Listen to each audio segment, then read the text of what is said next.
2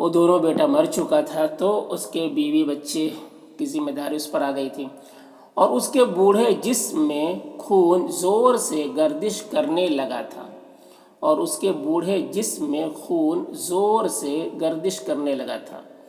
یعنی ذمہ داری آئی تو پھر اس کے خون بدن میں زور، کیونکہ لوڈ آ گیا تو اب محنت مزدوری بہت زیادہ کرنے لگا تاکہ ان کو پال سکے صحیح سے. تو اسی بات کو لکھا ہے کہ اس بوڑھے جسم میں خون زور سے گردش کرنے لگا.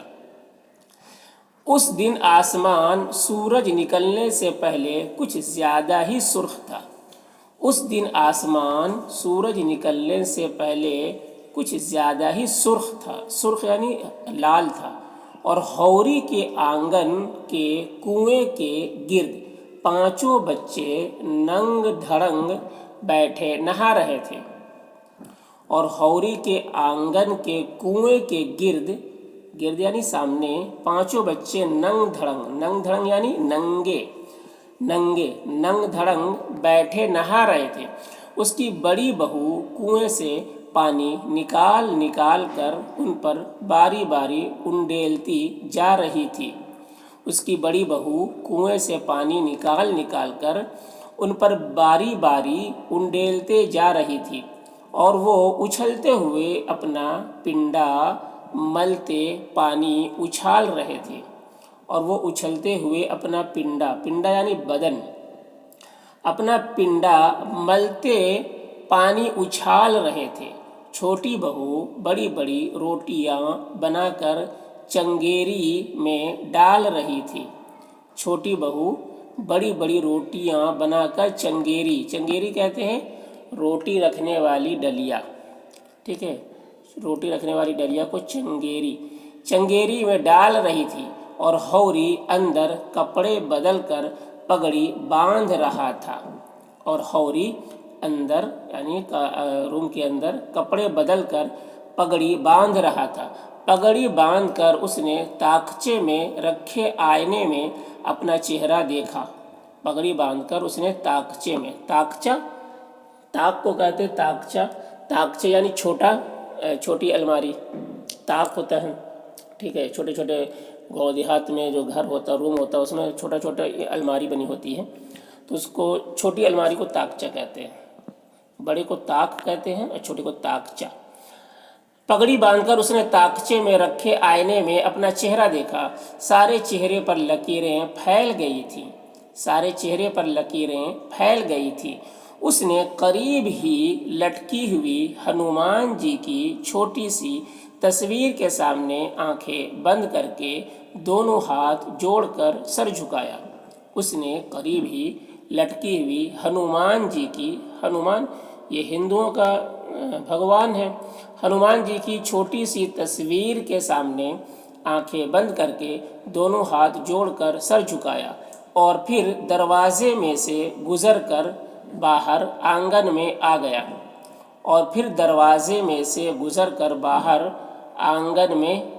گیا. تو آج یہیں تک.